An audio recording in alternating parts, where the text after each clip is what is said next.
Take two because I messed up the audio.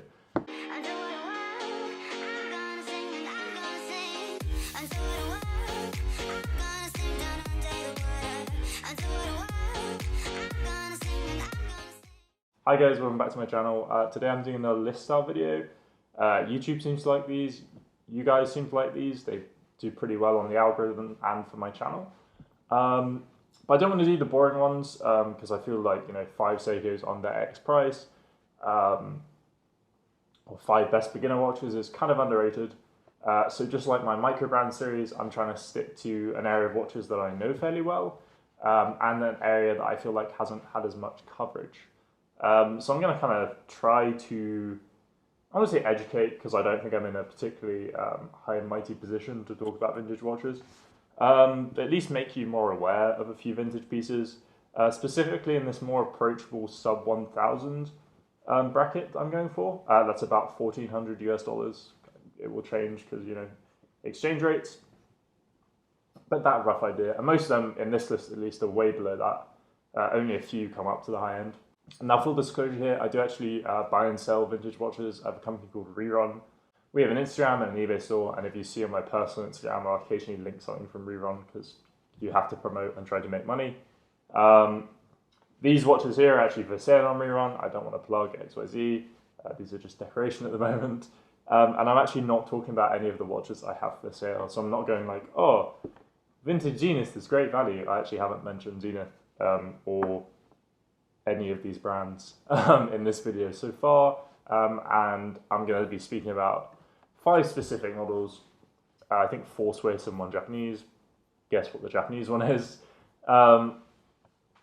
So with that side, let's get on to this list, I guess. Oh, and another thing, to make sure they're actually like attainable under this £1,000 budget I've set myself, I'm going to make sure there's at least 5 of them available on Chrono24. Some people don't feel comfortable buying from eBay. Chrono24 is kind of the standard, I guess. And it allows me to see the prices and track the prices pretty easy and has way better search for watches, so it's much easier to do stuff like this. Anyway, the first video on this is actually one pretty involved in my YouTube. I made a video on it pretty early on. I actually sold it in order to buy this camera you guys are watching, which is Sony A7.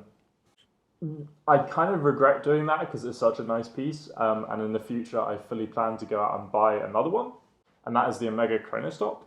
So Chronostops are interesting because they're actually monopusher. Now, for those of you not aware, a monopusher is like a stopwatch built onto a normal watch mechanism. So the Chronostop doesn't have a running seconds hand, it has a fixed orange seconds hand, and when you press a little button at I think 2 o'clock, the seconds hand will start, stop, and then when pressing it will stop, and then snap back and reset. So interesting little movement, not a full kind of chronograph, definitely less popular nowadays than a 2 register or 3 register. A very interesting kind of vintage quirky thing. The case is also pretty quirky, and that's what I feel like throws people off the most. I think if it was just like a Speedy style case with just a monopusher or something, or like I don't know, an old Seamaster style case with just a monopusher, people would love it. But the case does look weird in photos. It depends how you position the watch and how the watch is like, I guess, framed in the photo, but generally just lying on my watch roll, it would look kind of odd. However, on the wrist, I really didn't mind it. It does have a pretty large bezel at the top and bottom, and on the sides it's very slim. So across from the sides, it's only 35mm. But it probably measures more like a 37 in my experience, which for vintage watches is pretty generous sizing without going into like jumbo territory. But the Chronostop, very cool piece. There's a few different variations, different dial colors. I would just go for the regular kind of black grey dials with the orange seconds hand. I especially like that touch. And I would wear them on mesh bracelets. If you can get an original mesh, I would definitely go for it. But unfortunately, they're very expensive, very hard to find, blah, blah, blah. But if you just chuck it on an aftermarket mesh, which is what I ended up doing with mine, they pair really nicely. If you get one that's the same thickness all the way around, it wears pretty chunky and it adds some weight to the watch. And I think that's the best way you can wear a Chronostop. Kind of as intended, but way cheaper than getting that original Omega bracelet, which is stupidly expensive. Okay, the second piece is really cool if you like kind of logo dials or double sign dials or kind of dials with little icons on it, like the Snoopy Speedmasters, but way more attainable and pretty cool and vintage. And that's the Bulova Sea King. Now, Bulova has loads of great vintage stuff. I'll definitely have some of those more in other videos. But I just want to mention the Sea King here because it's a very interesting piece, and it has a little whale on the dial. In my opinion, this could have looked really strange and really out of place, but just the way I guess the whale's done and its proportion on the dial kind of just makes sense, and it's pretty classy in my opinion. They are pretty small pieces at 32 millimeters, but they are steel cases. When you're looking at vintage stuff, chrome is okay if it's in good condition. I've heard in more humid climates that you should just avoid chrome and gold plating. Here in the UK though, I've never had much of an issue. You can get really battered chrome cases, which I would just avoid, to be honest. You want to look for the quality stuff. All these Bulovas on Chronostop 84 seem to be pretty nice. There's a blue dial one that's really pretty special. And there's even an alarm one, which is actually 35 millimeters. So if you have a bit of a bigger wrist or, you know, aren't comfortable with 32, because 32 millimeters is legitimately pretty small. That's basically the smallest watch I wear, and I'm an advocate for pretty small watches. So if you can't stomach 32, maybe look for the alarm version at 35. It also has a very cool alarm hand, which is very vintage. Maybe a bit too vintage for some people. But I think those are definitely worth a look. And if you can stomach 32, I'd definitely buy one. I'm considering adding one to my collection. I just don't want it to overlap too much. The next watch on this list is the Chronograph Swiss. Now these are basically, I guess, rebranded versions of the same watch, and they kind of just have dead brand names on them. These have included, and I will just look,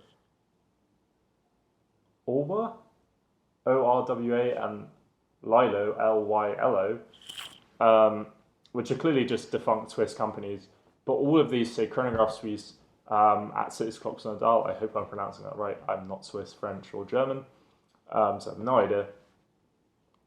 But these are very interesting pieces. These are commonly fitted with Landron 48s, and I've seen some with Venus movements as well, but I've seen the 48 the most. So they're 2 register chronographs, and the majority of them are 18 karat gold. This is solid gold, although from what I've seen and what I've heard about them, the gold on the case is actually very thin, so they're pretty fragile pieces, or at least pretty fragile feeling, pretty light feeling for a gold watch. I've seen a few examples in chrome, which to be honest, I would just avoid. I don't really see there's not really an appreciable price difference between the chrome and the gold. And there's also some steel ones, which I guess might be rarer, but again, you have gold examples. So unless the steel is in great condition or something, or you just hate gold, in which case I would just go for a different chronograph. But these are very interesting value props. They can be found like £500 or £600. I would try to find a really nice unpolished case. However, you know, the good ones are going to kind of get snatched up pretty quick, so you've got to be constantly on the hunt. There doesn't seem to be a shortage of these. As I said, they were produced under lots of different brand names, assumably some kind of private label arrangement with these companies. So there seem to be lots out there, and as long as you hunt down and find one that's A, working, because servicing any chronograph can be pretty expensive, and B, not messed up on the dial or case, I would definitely consider it a good buy. And definitely another good way to get into complications for about the same price as the Chronostop, really. Just be careful with movements, polishing, etc. Okay, so the fourth watch on this list is one I've talked about a lot, and that's because it's a very special watch to me, and that's a 34mm Tudor Oyster. I got one of these for my 18th, I've got a whole video on it up on YouTube, and a reel on Instagram. I talk about this a lot because it's a good watch, and I got mine ridiculously cheap. I think about £300 for the whole thing. There was some shenanigans with it, but that's a different story. You can find these on Chronostop 24 for easily under £1,000, but there's a few things I would look at to try to make sure you get the best one. So first up, you're mostly going to find the small rose variety on here. That's kind of the least desirable vintage, it seems to be. I like the small rose dials. I actually have a shield dial though, although mine was originally a small rose. That's, again, same story. But these appeal to me because I'm very much a brand-centric collector. So I like Tudor, I like Rolex, and this kind of ticks both boxes for me because it's obviously a Tudor dial, Tudor watch. But the case is manufactured by Rolex. You see on the crown, it will have the Rolex crown. And on the case back, most of them say Oyster case by Rolex. Some of them don't. That's what's called a Oyster Slim case, which is also a nice Rolex case. But you're going to get a Rolex case either way. It's very interesting to me. You can also find them on the original Rolex Oyster bracelets. Now, mine originally had one of these, although it didn't fit properly. These bracelets, to be honest, are super flimsy, cheaply made, just really not worth having in my opinion. Also, they didn't size small enough for my wrist, so I couldn't even wear mine. It's a big pain. Really, what I would say is I wouldn't stretch for one if it wasn't in your budget properly. And I would just go out your way and get a nice strap for yours, like I did with mine. I have one custom made. And then you have a much more comfortable dress watch, which you'll probably enjoy wearing more than on a flimsy Oyster bracelet. Finally, this video like this wouldn't really be complete without at least one Seiko. Obviously, this list isn't exhaustive, but I'm going to bring up the Seiko Lordmatic. This is one of the first watches I bought to sell. Mine had a torque dial. And honestly, the thing that blew me away with it was the case and the bracelet. These felt 5 times as nice as anything I felt Swiss from the same time period.